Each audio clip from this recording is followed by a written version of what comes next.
हो गया। आज हमारा टॉपिक है calculation of pH of A buffer, कि बफर का पीएच अगर हमने कैलकुलेट करना तो हम इसको कैसे करेंगे।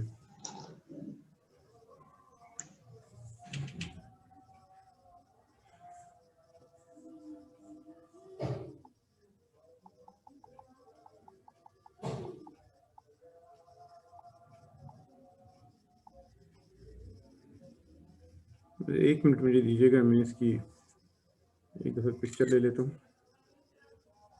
और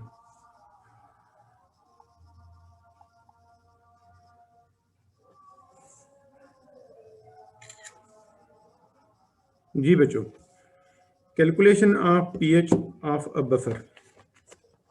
देखिए जी, बफर की अगर हमने पीएच मालूम करनी हो, हमें पता है कि ये जो concentration of conjugate base in reaction mixture is predominantly supplied by the salt. ठीक है, जो भी उसमें कंजुगेट बेस होती है, जैसे कल हमने देखा जो एस्टेट आयन है वो सॉल्ट से आता है मेनली। ठीक है, और इसी तरह जो है जो हम कहते हैं क्योंकि वो होता है जो कंजुगेट बेस होती है वो एक सॉल्ट है और हाईली आयोनाइजेबल है, वो सॉल्युबल है, लिहाजा हम जो कहते हैं जो उसमें कंजुगेट बेस है उसकी कंसंट्रेशन वही होती है जो सॉल्ट जितना आप डालेंगे वो सारा ही है आयोनाइज होता है प्रैक्टिकली। ठीक है जी, और इसके बरक्स जो the concentration of conjugate base equal to that of salt and original concentration of acid as equilibrium concentration. और एसिड क्योंकि हमें पता है कि वो अनआयोनाइज्ड फॉर्म में होता है, लिहाजा जितना हमने डाला है उतनी उसकी कंसंट्रेशन भी हमें ऑलरेडी पता है। ये दो चीजें मेनली होती है इसमें, एक स्टेट आयन होता है या हम कह सकते हैं जो कंजुगेट बेस है वो होती है क्योंकि सॉल्ट सारा आयोनाइज्ड फॉर्म में होता है, और इसके अलावा अनआयोनाइज्ड एसिड होता है। बेसिकली ये इन दो चीजों का एक मिक्सचर होता है जो बफर होता है। अच्छा, साथ ही इसने एक एग्जांपल भी दी है जिसको एक्सप्लेन उसकी मदद से इसका हो जाएगा साथ साथ, और अगर मुझे कहीं लिखना पड़ा तो मैं इंशाल्लाह लिख भी दूंगा साथ साथ। Calculate the pH of an acetic acid sodium acetate buffer solution containing 1 moles of each component। यानी इसमें हमारे पास साल्ट भी 1 मोल है और इसमें जो है एसिड भी वो 1 मोल है। वॉल्यूम चूंकि सेम होता है, अगर हम इसका वॉल्यूम 1 डीएम क्यूब कंसिडर कर लें, ठीक है, तो ये 1 मोल्स पर डीएम क्यूब दोनों की कंसंट्रेशन होगी, कंसंट्रेशन ऑफ साल्ट भी और कंसंट्रेशन ऑफ एसिड भी। बी पार्ट हम इसका बाद में देख लेंगे, पहले देखते हैं ए पार्ट का सोल्यूशन इसने कैसे किया हुआ। The pH of the buffer solution can be calculated by assuming the equilibrium concentration of both the acids and its conjugate base as starting concentration। ठीक है जी, हमारे पास जो एसिड है उसकी भी 1 मोलर है या 1 मोल पर डीएम क्यूब है। जो साल्ट है, साल्ट किस फॉर्म में होता है? आयोनाइज्ड फॉर्म में, वो भी CH3CO, वो भी 1 मोल्स पर डीएम क्यूब है। तो ये जो इक्विलिब्रियम है इसमें जो Ka की कंसंट्रेशन हमें पता है कि इसमें अनआयोनाइज्ड एसिड लेफ्ट साइड पे होता है और आयोनाइज्ड फॉर्म में जो साल्ट होता है। ठीक है, अगर हम एसिड की ले लें कंसंट्रेशन तो हमारे पास CH3COO और H पॉजिटिव ये ऊपर आएगा। ठीक है, एसिड की अगर हम आयनाइजेशन में ये साथ लिख देता हूँ इस पे, मुझे उम्मीद है इंशाल्लाह नजर आपको आ जाएगा। जो एसिड है हमारे पास CH3COOH, ये जब आयोनाइज हो जाता है तो हमें क्या मिलता है जी? CH3COO नेगेटिव और हमें मिलता है H पॉजिटिव।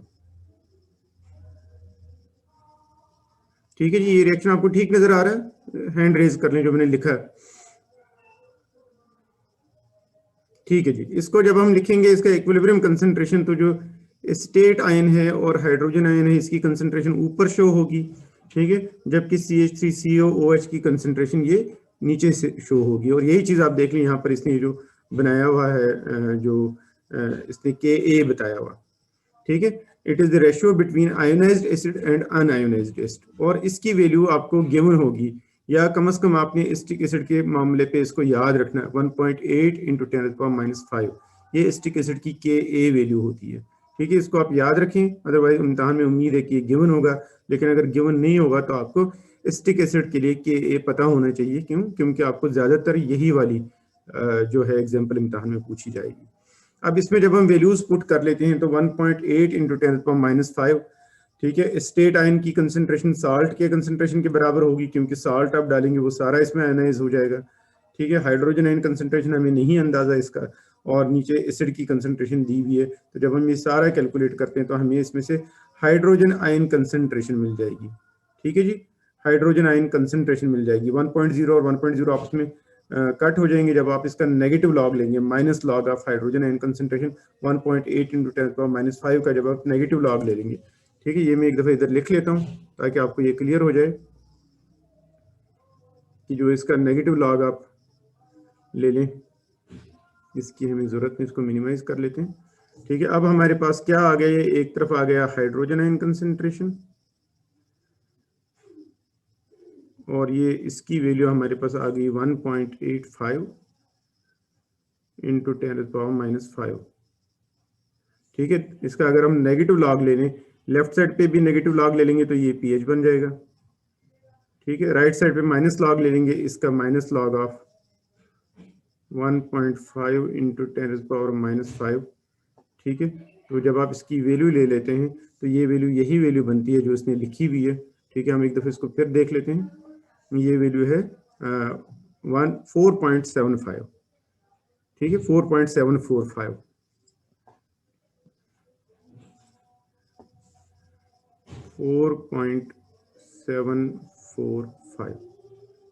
ये इस तरह से हम करते हैं इसका जो है किसी भी बफर की जो पीएच हम मालूम करते हैं। ठीक है, आप इसका स्क्रीनशॉट ले लें, वैसे रिकॉर्ड भी हो रहा है, कोई इशू नहीं है।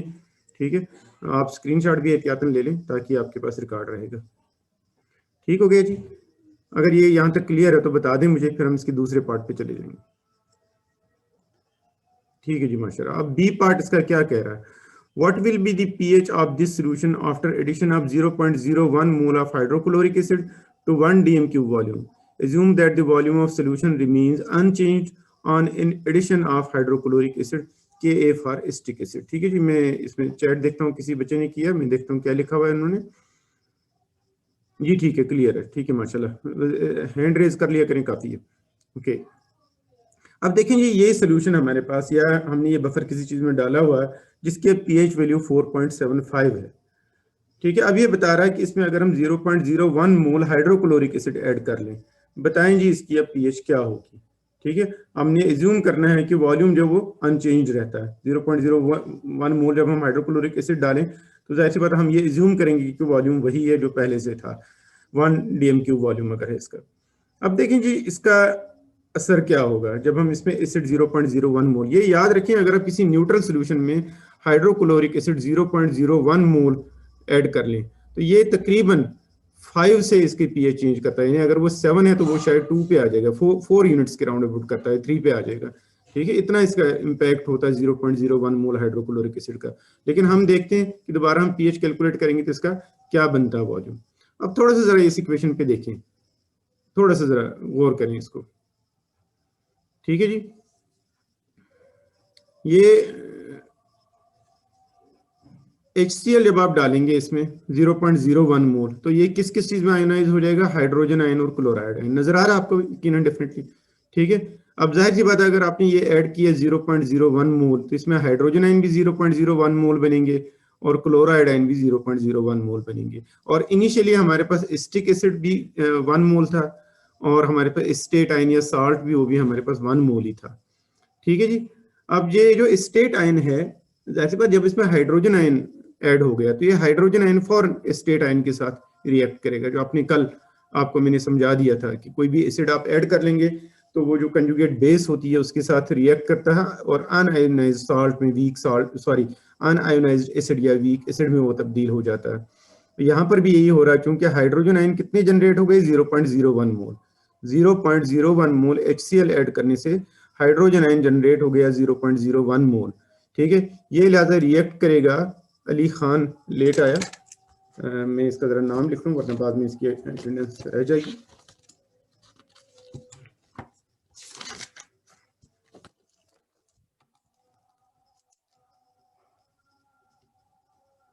ओके, तो जब आपने हाइड्रोक्लोरिक एसिड 0.01 मोल ऐड कर दिया है, इसने हाइड्रोजन आयन जनरेट किया 0.01 मोल, जो पहला रिएक्शन।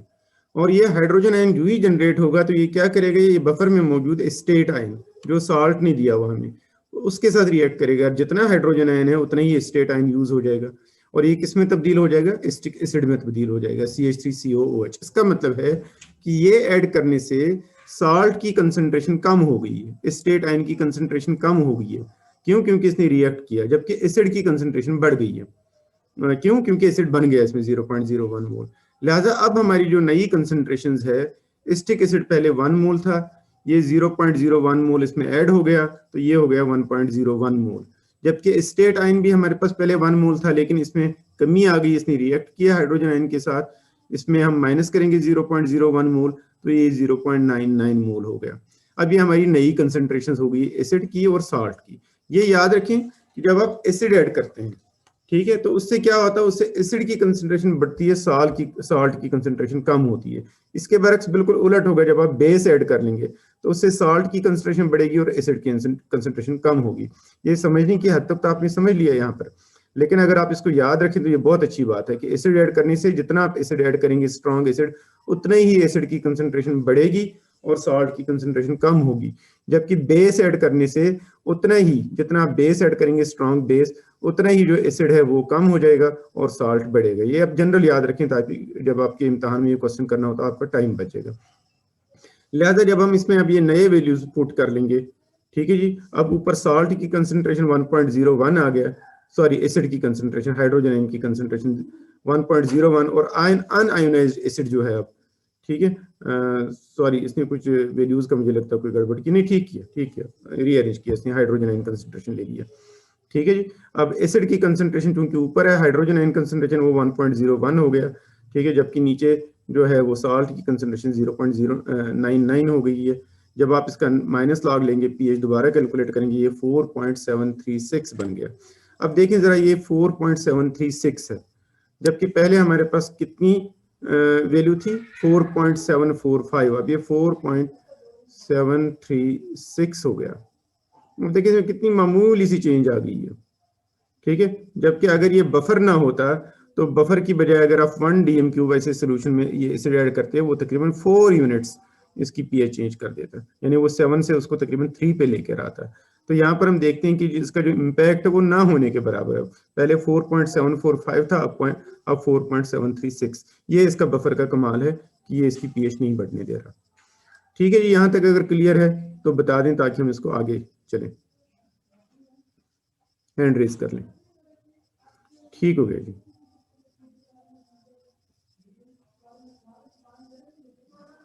गुड। अच्छा जी, इसके बाद इसने यही चीज बात यहाँ पर लिखी है, अगर आप इसको एक दफा जरा देख लें, इसने जो लिखा हुआ, notice there is a slight change in pH from 4.745 to 4.736, that is only a difference of 0.009, thus a buffer does a very good job in limiting the change in pH to a very small amount. pH of a buffer can also be calculated by Henderson equation। ये जो equation ऊपर आ गई है इसको हम Henderson equation कहते हैं, Henderson hazel-belch equation कहते हैं, ठीक है। हेंडरसन इक्वेशन कॉमनली हम इसको कहते हैं, इसको याद रखें, pH बराबर होती है pKa plus log of salt concentration divide bye acid concentration. ये इसी को ऊपर उसने रीअरेंज करके कर दिया, ठीक है, लॉग ले लिया तो ये बन गया pKa plus log of salt और एसिड कंसंट्रेशन, ठीक है। फॉर बेसिक बफर के लिए पीओएच बराबर होती है pKb plus log of salt और base salt concentration divide by base concentration. ये जरा अगर आप याद रखेंगे तो आपके लिए आसानी होगी, किसी भी बफर का, जो एसिडिक बफर का पीएच मालूम कर सकते हैं और बेसिक बफर का पीओएच मालूम कर सकते हैं। बेसिक बफर का जब आपको पीओएच मिल जाएगा तो उसको पीएच में कैसे कन्वर्ट करेंगे, 14 में से पीओएच निकालेंगे तो वो पीएच में कन्वर्ट हो जाएगा, ठीक है जी। ये दोनों इक्वेशन जरा याद रख लीजिए, क्योंकि इम्तहान में ये आमतौर पर हेंडरसन इक्वेशन के नाम से ये इसका क्वेश्चन भी आ जाएगा कि या इसमें कोई ऑब्जेक्टिव वगैरह आ सकता है, या जब कैलकुलेशन अब आपको बड़ी आसान सी हो जाएगी, ठीक है। पीएच आपने मालूम करना हो तो आपको पीके पता होना चाहिए एसिड का, या फिर बेस का पीकेबी पता होना चाहिए, तो आप पीएच सोल्यूशन का मालूम कर सकते हैं।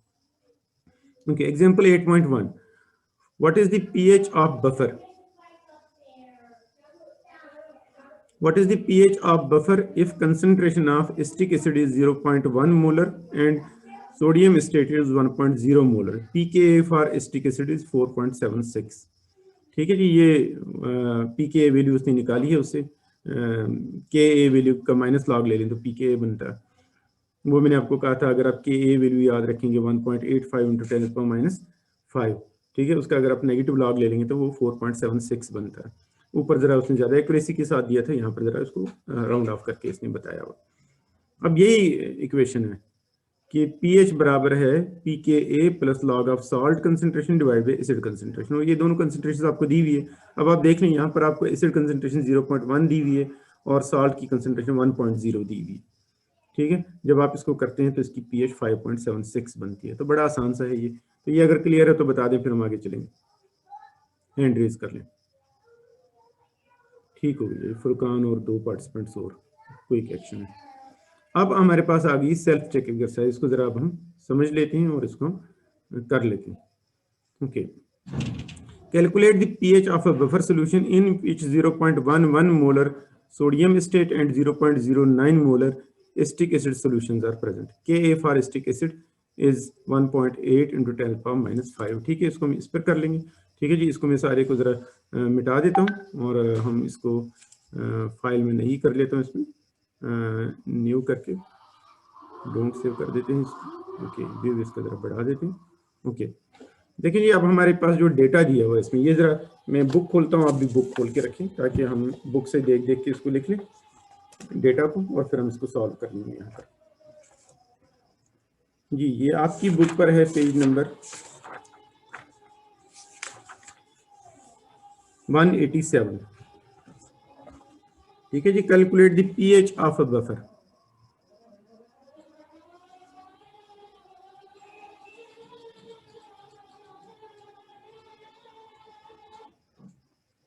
pH हमने मालूम करना है,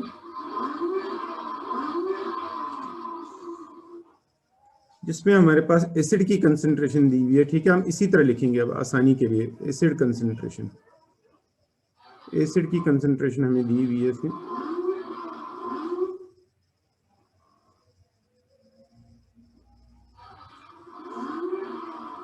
0.11 मोलर। ठीक है जी, और हमारे पास इसमें जो साल्ट की कंसंट्रेशन दी हुई है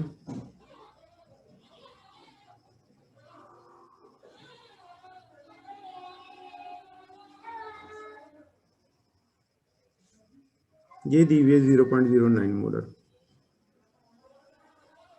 ये मैंने आपको पहले भी बताया था, मेरे पास जो ओरिजिनल स्टाइलस था वो कहीं मिसप्लेस हुआ, वो मिल नहीं रहा। ये मैंने आर्जी इंतज़ाम के लिए तो एक स्टाइलस ले लिया, लेकिन ये इतना एक्यूरेट नहीं है। तो मुझे जेन्युइन स्टाइलस मिल जाएगा तो इंशाल्लाह बेहतर हो जाएगा। ठीक। आप में से अगर किसी के पास अवेलेबिलिटी हो, कोई सैमसंग का बारीक पॉइंट वाला अगर जैसे नोट के साथ आता कोई, तो वो मुझे बताइएगा, मैं उसको परचेज कर लूँगा। अच्छा जी, Ka वैल्यू इसने दी हुई है एसिटिक एसिड के लिए।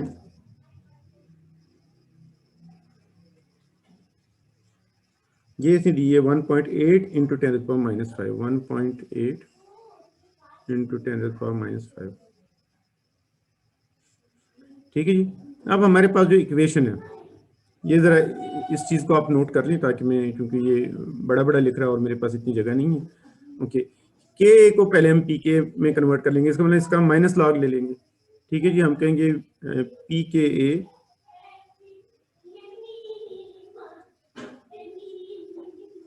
It is equal to minus log of के।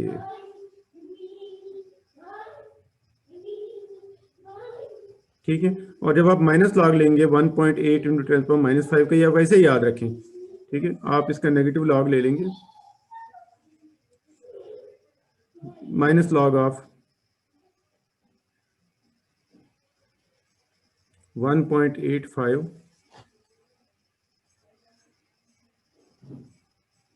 × 10⁻⁵।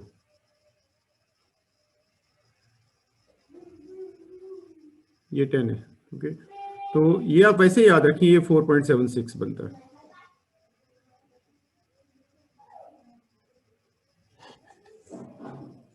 ठीक है, और अब इसके बाद आप क्या करेंगे, आप इस पे ले लेंगे अब हेंडरसन इक्वेशन।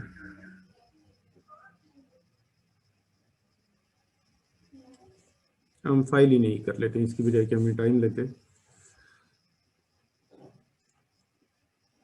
जी। अब हेंडरसन इक्वेशन हमारे पास क्या कहती है जी, कि जब भी किसी बफर का पीएच हमने लेना हो, वो बराबर होता है pKa, pH is equal to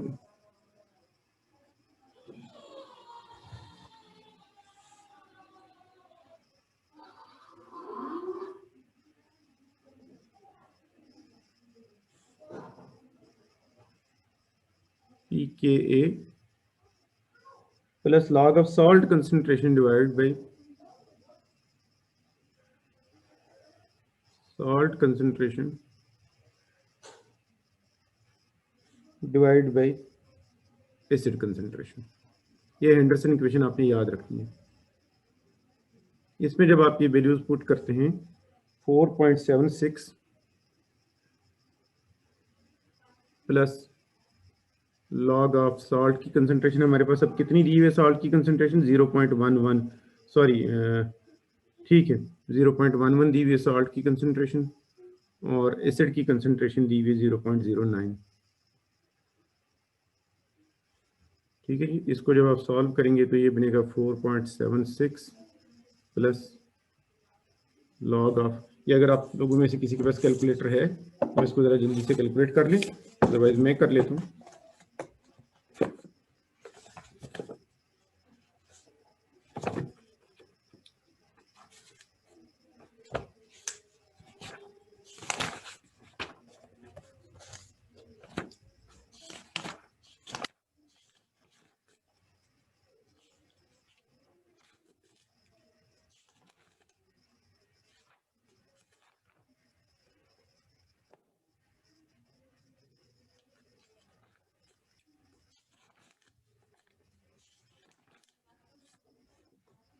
ये बन जाएगा 0.087।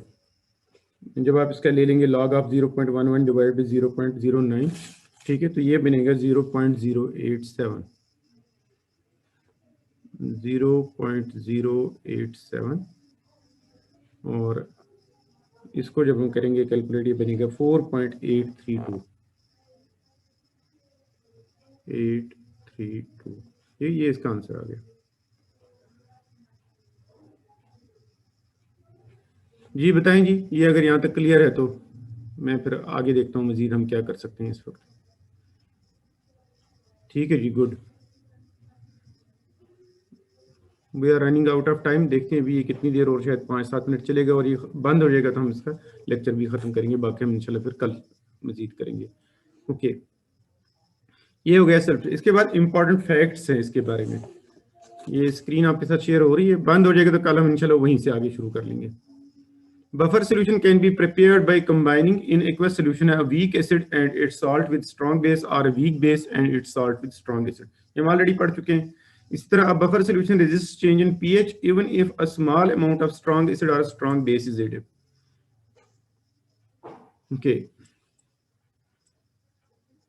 इसको जरा आप रीडिंग कर लीजिएगा, ठीक है, क्योंकि वक्त ज़ाया नहीं करना। Time, we are running out of time. मुझे आइडिया है कि ये शायद बंद हो जाएगा। एप्लीकेशन ऑफ बफर मैंने कल आपके साथ डिस्कस किया था, इसको भी ज़रा एक नज़र आप रीड कर लीजिएगा। ठीक है, ये सारी चीज़ें मैंने कल आपको समझा दी है। ठीक है, अब साल्ट हाइड्रोलिसिस हमारे पास लास्ट टॉपिक रह गया, इसको हम इंशाल्लाह मंडे को डिस्कस करेंगे। ठीक है, मैं भी एक दफ़ा ज़रा पार्टिसिपेंट्स की अटेंडेंस नोट कर लूँ ताकि ये फिर इशू ना आए कोई।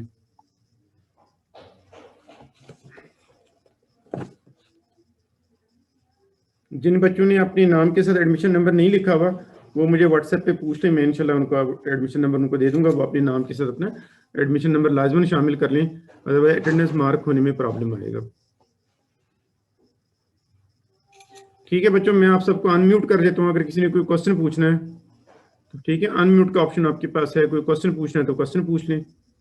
ठीक है, और अगर आप लोगों ने कोई और चीज़ पूछनी है तो पूछ लीजिएगा।